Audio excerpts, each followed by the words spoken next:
Bonjour. Alors, on va imaginer quelque chose d'extraordinaire. Puisqu'il y a beaucoup de robots en ce moment, on parle de tellement de robots, de machines qui remplacent les humains. Vous allez au supermarché, il n'y a plus de caissière ni rien. Alors, on va imaginer qu'il y a un robot extraordinaire qui fabrique d'autres robots et qui sont aussi extraordinaires que lui. Alors, ce robot peut tout faire. Absolument tout faire, tous les objets, tout ce qui existe. Il peut même se transformer en voiture pour vous transporter. Extraordinaire, non? Vous savez, par exemple, moi j'ai travaillé pendant quelques temps dans la ville de Chartres et à l'époque j'ai connu des anciennes personnes qui avaient été métayers dans leur vie, qui avaient été donc des ouvriers agricoles. Alors, eux, pendant tout un temps, ils étaient là avec la faux et ils coupaient les blés.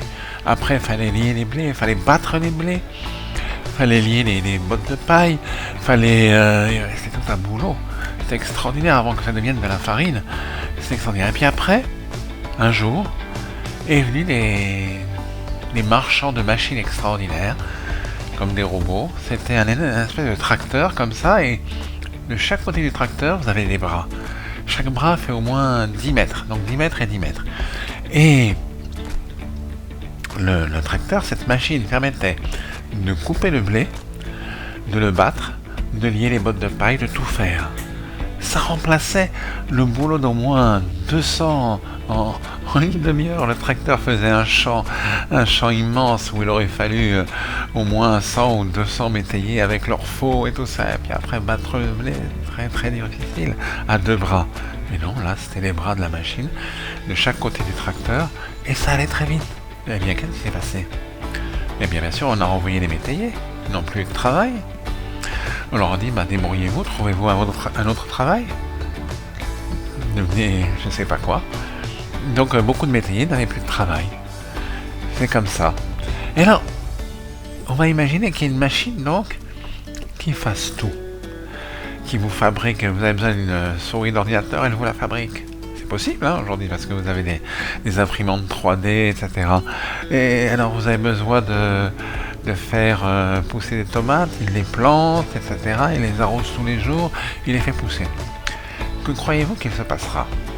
Eh bien, on dira à tous les ouvriers, à tous les gens qui travaillaient dans ces domaines, que ce soit avec une souris d'ordinateur, que ce soit avec quoi que ce soit, de partir chez eux. On les reverra. Quand vous allez au supermarché, moi je me rappelle, j'ai un supermarché pas loin de chez moi, il y avait à l'époque au moins 25 caissières. Aujourd'hui, il y a une dizaine de caissières et une machine, pas une machine, plusieurs machines, pardon, et puis vous pouvez présenter vos produits, vous faites vous-même le boulot de la caissière, et après on vous demande de faire un chèque, ou de faire pas un chèque, c'est avec la carte bleue, et voilà, et c'est fait, c'est vous qui avez fait le boulot de la caissière, et la machine a tout fait, le décompte et tout, et vous repartez avec votre marchandise. Alors, avant il y avait 25 caissières, maintenant il y en a 10. Plus il y en a une ou deux qui surveillent les machines qui remplacent les caissières. Qu'est-ce que vous croyez qu'on a dit aux caissières qui sont parties, aux 15 caissières? Partez chez vous, trouvez un autre boulot, trouvez quelque chose. Alors, toute cette histoire, c'est pour dire que si un jour on trouve une machine, où il y aurait plein de machines, on imagine que la ville entière est remplie de machines, qui font tout. Vous avez besoin d'une omelette, elles vous font comme ça, elles cassent l'œuf, tac tac, elles vous font l'omelette. Qu'est-ce que vous voyez qu'on fera? Eh ben, on dira aux gens, débrouillez-vous, débrouillez-vous. Et les gens seraient dans les rues, comme ça, en train de marcher, chercher quoi que ce soit à manger, on leur donnera peut-être gratuitement, j'en sais rien. Mais c'est comme ça. Alors aujourd'hui, on nous parle des retraites, alors qu'il y a tellement de machines qui font qu'on pourrait ne plus travailler. En fait, on demande aux gens de travailler jusqu'à 64 ans, 70 ans, 80 ans, parce que, comment vous allez financer ça? Mais la question que je pose, c'est qu'est-ce qu'on va leur donner à faire? Déjà, les gens de 50 ans ne trouvent pas de travail. Les jeunes qui ne sont pas diplômés ont des difficultés à trouver du travail. Alors seulement ceux qui ont passé 10 ans, qui n'auront donc pas leur trimestre, auront peut-être une possibilité de trouver un travail, et encore. C'est pas sûr. C'est pas sûr. Vous voyez, tous les gens... j'ai connu une époque où, par exemple, il y avait des photocomposeurs, des photograveurs, des gens qui mettaient en place pour les journaux et pour les livres, les lettres et tout ça pour pour l'imprimerie. Aujourd'hui, c'est pas du tout ça. Tout le monde fait ça en PAO très rapidement. Alors voilà, donc c'est un monde où on pourrait avoir une civilisation de loisirs. C'est-à-dire que les gens pourraient partir à la retraite à 50 ans. Alors on va me dire, oh, mais il faudra financer, comment financer, ne vous inquiétez pas. L'argent, vous savez, c'est quelque chose qui s'imprime. Ils en fabriquent autant qu'ils veulent. C'est assez étonnant. À une époque, ils dévaluaient et en fabriquant d'un, ils en brûlent. Tous les jours, ils en brûlent. Ils en brûlent. Et vous savez, l'argent, c'est... Écoutez les histoires sur l'argent et vous verrez que l'argent, c'est une espèce d'illusion que nous ont inventé les banques. Par exemple, un exemple très simple. Les banques, comment croyez-vous qu'elles gagnent de l'argent? Elles n'ont pas en vrai. Il n'y a pas des stocks d'or derrière la banque. Pas du tout. Elles gagnent de l'argent en faisant des prêts. En fait, les milliardaires, comment ils gagnent de l'argent? Eh bien, ils empruntent et ils achètent ce qu'on appelle des actifs. Ça, ils achètent par exemple un appartement, ça rapporte de l'argent. Alors, ils ont emprunté de quoi payer 200 € par mois et ils vont gagner 500 € par mois. Voilà, c'est aussi simple que ça. Donc, le système de l'argent, le système qu'on a est un système qui pourrait être tout à fait régulé facilement. Et cette question où on dit à chaque fois comment allez-vous financer, vous savez les journalistes à chaque fois ils posent la question comment allez-vous financer ça, voulant dire je voudrais faire un hôpital pour les gens pauvres, comment allez-vous le financer? Mais parce qu'il y a de quoi financer, il y a de quoi faire. En fait c'est une illusion ce système bancaire. Le système de l'argent est une illusion. Regardez l'exemple là, qui avait été donné, vous savez, vous avez un endroit, un hôtel où une dame vient, elle prend une chambre d'hôtel, elle en réserve une, elle donne 100 € pour réserver la chambre d'hôtel. Alors l'hôtelier prend ses 100 €, il va chez l'épicier à qui il devait 100 €, il lui rend 100 €. Et il va chez le boulanger, l'épicier va chez le boulanger, il lui donne 100 € qu'il lui devait parce qu'il avait acheté un stock de pain.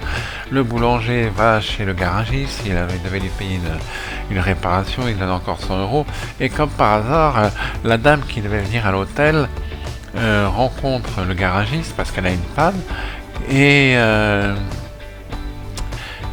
lui-même d'ailleurs il lui rend 100 € qu'il lui devait pour la panne qui a été réparée. Et finalement, elle revient chez l'hôtelier et elle lui dit finalement je vais pas rester, ma voiture est réparée, j'ai pas besoin de rester dans votre hôtel.